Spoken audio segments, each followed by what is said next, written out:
A word of caution. This episode discusses details of murder that may be disturbing to some listeners.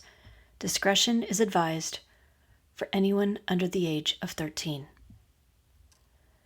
36 years ago, a young woman baked cookies with her aunt and then headed off to a local mall, probably to pick up a gift for her fiancé for Valentine's Day. The two had plans to celebrate with a dinner out later that evening. But that young woman never made it inside the mall. Instead, she was forced back inside her car by an unknown assailant and found murdered a few miles away just a short time later. Investigators eventually linked her murder with another homicide of a local 17-year-old girl who had a prostitution arrest on her record. While the two victims came from very different backgrounds, it appears only one man was responsible for both murders. Unfortunately, neither murder has ever been solved. We'll also update you on where the investigation into Asha Degree's disappearance stands today, and a cold case of a double murder that finally resulted in an arrest from Charlotte, North Carolina. There is much to love about North and South Carolina, but the two states have also had their fair share of violent and senseless crimes over the years. From murders on the Blue Ridge Parkway, in the heart of big cities or sleepy college towns, and along the coastal waters, some of these stories may be new to you. Some may have happened in your town. Some may involve people that are still missing to this day. But all will leave you remembering to always be vigilant about the people you meet and the places you go. I'm Renee Robertson. Please join me this week for True Crime in the Carolinas. Episode 54, Cold Case, The Murders of Pamela Murray and Beverly Sherman. When I was a teenager growing up in the small town about 20 minutes outside of Asheville, the Asheville Mall was my home away from home. I spent many weekends there wandering in and out of the stores and snacking at Corn Dog 7 and Sbarro. I later went on to work both at the mall and the movie theater across the street. At the time, I had no idea a 23-year-old woman named Pamela Murray had been abducted from the mall in the late 1980s and murdered just a short time later. What's even more frightening is that her murder, along with the murder of a teenage girl named Beverly Sherman, was never solved. And after going back through the news reports at the time, it was clear the killer had been canvassing the mall for weeks, probably looking for an opportunity to abduct a woman. For the purposes of putting together an accurate timeline, this story really begins on January 20th, 1987. That's when a teenage girl named Beverly Sherman was seen getting into a light yellow Camaro behind the Asheville Civic Center. Police later suspected that the car belonged to a John, as Beverly had been previously charged with prostitution. After that, she disappeared. A month later, on February 14th, 1987, Pamela Murray drove to the Asheville Mall a few hours before she was supposed to meet her fiancé for dinner. She never made it inside. A witness later told police a man had approached Pamela outside the mall around 1 p.m. near the Sears entrance and grabbed her by the arm. The two then left in Pamela's 1986 gray Oldsmobile with the man driving. Just a short time later, another witness saw the car near Azalea Road and realized the man and woman inside were struggling. Shortly after that, a motorist called police to report what they believed to be the body of a woman lying motionless on a deserted part of Azalea Road. She was visible to motorists passing by. It was only about 20 minutes from when she was abducted from the mall. Police theorized she had jumped out of the car and then her captor shot her. There were no signs of sexual assault. Her car was found back at the Asheville Mall in a different area from where she'd been abducted around 1 a.m. the next morning. The fact that a woman would be abducted from the mall parking lot in an area of town where people had always felt safe stunned residents. Pamela Murray was a lifelong resident of Buncombe County who had graduated from Inca High School in 1981 and then attended Blue Ridge Technical College. At the time of her death, she was working as an industrial engineer with Asheville Industries. After her murder, several of Pamela's friends established a fund in the hopes they could offer reward money to anyone who had information about Pamela's case. Various community members and business owners donated to the fund, and it eventually grew to more than $13,000, but produced no solid leads. Detectives eventually questioned more than 50 people, including Pamela's family and friends. The FBI conducted ballistic tests on the bullets recovered from her body. In an article that ran in the Asheville Citizen-Times on February 27, 1987, I noticed a news brief on the same page that read, "Parking Lot Flasher." It said, "An Asheville woman has reported that a man exposed himself to her in the Asheville Mall parking lot. The 23-year-old woman said a man in his 30s with brown frizzy hair drove his automobile in front of her car, pulled down his pants, and exposed himself, according to reports given by the Asheville Police Department. Captain Will Anarino said he believes this unidentified man committed a similar offense about 2 weeks ago at the mall." They released a sketch of the suspect to the media. I'll share it on my social media pages. Pamela's abduction and murder were still being investigated a few months later on April 26, 1987, when a man was walking a piece of property for sale on top of Vance Gap Road, a location in between downtown Asheville and the mall area on Tunnel Road. There, he came across the remains of what appeared to be a young woman. The victim was identified as Beverly Sherman, the teenager who had disappeared after getting into a yellow Camaro in late January of 1987. She had been shot once in the right temple with a handgun. The obituary that ran in the newspaper at the time said Beverly was a native of Philadelphia, Pennsylvania, and had lived in Buncombe County for the past 11 years. Other than that, there isn't much known about Beverly other than she was charged with solicitation for the purpose of prostitution on August 14, 1986, in the Cox Avenue part of town. A year after both Pamela and Beverly were murdered, the Asheville Citizen-Times reported that evidence from the FBI confirmed both cases were linked. Captain Will Anarino said, "We can now say without a doubt that the same person who killed Murray killed Sherman." In the article, he would not elaborate on what the conclusive link in evidence was. He did say, "New forensic technology, which has been developed recently, has made it possible to re-evaluate certain evidence in both cases, particularly Murray's vehicle. In addition to the physical evidence, the method of operation for the killer seems to be the same for both slayings. Both women were taken to isolated dirt roads and wooded areas and then shot to death."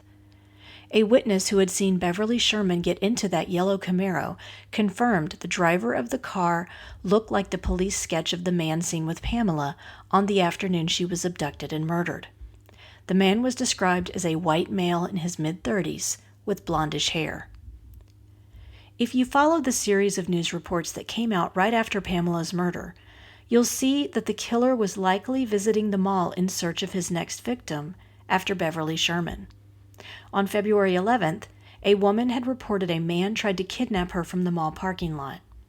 On February 13th, another woman said a man followed her into a public restroom inside the mall and tried to peep over at her through the stall. On February 16th, a man fondled his genitals in front of yet another woman. These are the only details shared, so I can't expound on them any further, but the first two definitely give you the sense the killer was using the mall as his hunting ground and stalking potential victims. And then, for some reason, he was brazen enough to abduct someone in broad daylight. On October 9, 1988, police detective John Kirkpatrick told the Asheville Citizen-Times, "I don't know if the killer's still in the area. No other victims of similar killings have been found, so it might indicate that the killer is no longer there. However, we don't know what triggered the killer. He might still be here, and he might not have been triggered again." If you look at the victimology of the two known victims, they couldn't have been more different. In fact, I am making a conscious effort to talk about both victims here, because there just isn't a whole lot of information out there about Beverly Sherman. But she was someone's child, and she was only 17, and she was clearly struggling in her life. She did not deserve to be executed in the way that she was, and left alone on a lonely mountain road. It also makes me wonder if the killer left the area and has victims in other places. I hope that these two cases will be solved one day with the help of forensic or DNA evidence. I do believe it's only a matter of time. If you have any information about the murders of Pamela Murray or Beverly Sherman from Asheville, North Carolina, please contact the North Carolina State Bureau of Investigation at 800-334-3000. Before we continue, let's take a quick break for a word from our sponsors. A few years ago, I came across a woman named Erin Sanderson on Instagram, and once I saw her demo the skincare products she had created, I decided to give them a try. I was hooked from the first drop. I use her pre-cleanse oil, hydrating beauty oil, and perfecting night oil. The pre-cleanse gently removes dirt, impurities, and even waterproof makeup without tugging, all without stripping or drying out your skin. In addition to keeping your skin clear, it also helps your skin feel firmer and reduces the signs of aging. The hydrating beauty oil is a powerful and effective skin hydrator that never leaves your skin feeling greasy. The signature squalene oil is known for its anti-inflammatory and anti-aging properties, so it's perfect for treating skin conditions like acne and eczema and reducing the appearance of wrinkles. The Perfecting Night Oil is loaded with vitamin E and A and is rich with antioxidants and omegas that nourish skin, replenish elasticity, and reduce stretch marks. A few drops a day leave skin smoother, more vibrant, and youthful. Altogether, they are the literal dream team of skincare. Since I began using these products, I rarely wear foundation anymore. I start my day with pre-cleanse oil in my daily cleanser of choice, put on my own moisturizer, and layer it with a few drops of hydrating beauty oil. That's all. I can't believe how bright and flawless my skin looks since starting these products. Want to try them out for yourself? Go to shopxerin.com and use the code MissingCarolinas10 for a 10% discount on your order. Next, I'd like to talk about Wow Women on Writing. Are you looking to level up your writing or learn a new skill? Whether you focus on nonfiction or are more inclined to creative writing, or want to learn how to put together a digital portfolio of your writing, Wow Women on Writing can help. Interested in podcasting? On March 22nd, I'm hosting a 90-minute webinar titled You Can Start a Podcast. During this webinar, offered through Zoom, you will learn the benefits of creating your own podcast, materials you need to get started, how to develop content that will keep listeners coming back for more, and ways your podcast can create supplemental income. All written materials and resources are provided by me. I'll also give you a handout with information discussed in the webinar along with suggestions for a few different types of podcasts to explore. The session will conclude with a 15-minute Q&A. Best of all, this webinar only costs $35 and is limited to 20 students, so reserve your spot today at wow-womenonwriting.com and click on the Classroom tab. I'll also post a link in the show notes. And now, let's get back to the show. 9-year-old Asha Degree disappeared 23 years ago from Shelby, North Carolina. Her case has gained not only regional but national interest because of the unusual circumstances surrounding it. Her mom, Aquila Degree, described her as a quiet but happy child who always wanted people to get along. She also said her daughter would talk to anyone, and that may have contributed to her disappearance. Local news station WBTV recently interviewed the family again, and I put together a timeline of what happened when the little girl went missing, based on that article and a few other local media sources. On the evening of February 13th, 2000, the family was watching Michael Jordan play in the NBA All-Star Game. In the middle of the game, the power went out. Asha's uncle came by and said there had been a car accident involving an electrical pole. The fourth grader and her older brother went to bed a little after 9 p.m., and their mom fell asleep on the couch. Around midnight, the lights came back on. Asha's father checked on the girl around 2:30 a.m. and found her asleep in the bedroom she shared with her brother. Investigators believe the young girl packed a few things in a backpack and left her home. Around 3:15 a.m., Asha was spotted walking along Highway 18 by a few different motorists. One driver tried to turn around and approach her, and she ran back into the woods. A search of that area turned up candy wrappers, a hair bow, and a pen and pencil in a nearby chicken house.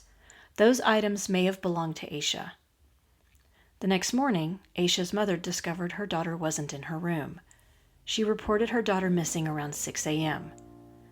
Police searched for signs of Asha for the next 10 days before the official search was called off. In August of 2001, developers were clearing a property in Burke County when they found a child's backpack labeled with Asha's name. Inside, the backpack contained a Dr. Seuss book checked out from Asha's school library and a New Kids on the Block t-shirt her parents said did not belong to her. A search of that specific area turned up no sign of human remains.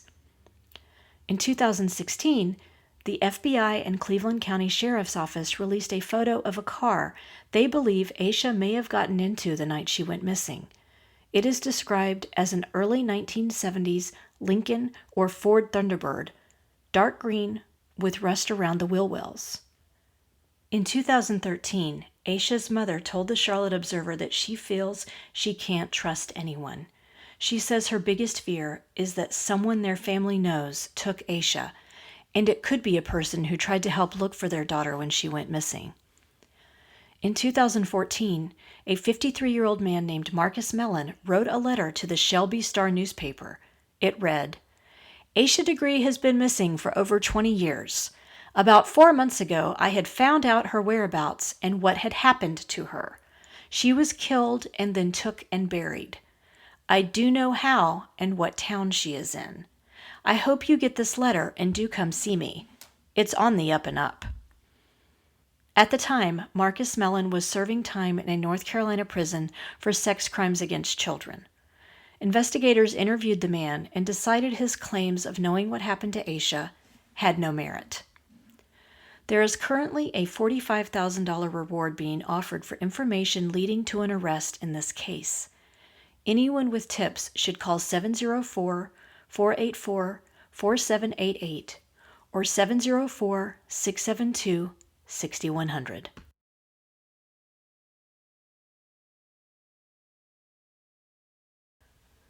I'd like to talk now about a cold case from Charlotte that recently resulted in an arrest of a suspect. On May 14, 1984, police responded to a double homicide in an apartment complex in the Hidden Valley area of Charlotte. A neighbor went into the apartment when a friend of the resident grew concerned about the young mother's whereabouts. 27-year-old Sarah Mobley Hall, a special education teacher, and her 10-year-old son Derrick were found deceased inside the apartment. The murders were brutal. Sarah had been sexually assaulted, and both she and her son were strangled to death. At the time, a Charlotte homicide detective told the Charlotte Observer, "It was an emotional killing, a sex crime. I have some theories on how it happened. At this point, I'm still questioning several people, but I don't have one suspect yet." He went on to say, "We have a fair amount of evidence. I think we'll clear the case. It won't be in the next couple of days, though, unless someone comes in here and confesses." 14 years passed with no progress on the double homicide. In 1998, the Charlotte-Mecklenburg Police Chief Johnny Jennings reopened the case once again. He discovered there was possible DNA from a suspect on a pillowcase, but he was unable to find a match for it at that time. This year, the CMPD sent some of that DNA to a company called Forensic Innovative Labs for forensic genealogy testing. They found a match to a relative of the suspect. In an article shared by WFAE.org, CMPD Captain Joel McNeely said, "We quickly narrowed down a person of interest in this. That person was now in South Carolina. And with the help of the FBI, we were able to get a DNA sample from that person." The DNA was a direct match to the DNA found at the 1984 crime scene. On February 1st, a 60-year-old man named James Thomas Pratt was arrested at a hotel in York County. The suspect would have been 22 years old at the time of the murder and had a history of misdemeanor arrests. He was charged with 2 counts of murder and not given bond. Anyone with additional information on this crime is asked to call 704-432-TIPS. This brings us to the conclusion of this episode of True Crime in the Carolinas. If you enjoyed this episode, please do me a favor and give it a 5-star rating wherever you listen to your podcasts. If you'd also like to support the show in a small way, you can buy me a coffee over at buymeacoffee.com, Renee Robertson. I currently don't receive any compensation for this podcast, so every little bit helps me continue producing new content. We're also now on Instagram, Facebook, and YouTube, so please like our pages and get started on a discussion of the missing people profiled on the show. Do you know of a missing persons case in North or South Carolina that you think should be covered? Email me at missinginthecarolinas@gmail.com with any details you can share. And don't forget to check out our sponsor, WOW Women on Writing, and the great programs and writing contests they have there at wow-womenonwriting.com. Cover art for this podcast was designed by Mackintosh Multimedia. All episodes are researched and written by me, Renee Robertson, with sound editing provided by Daniel Robertson. Thanks so much for listening.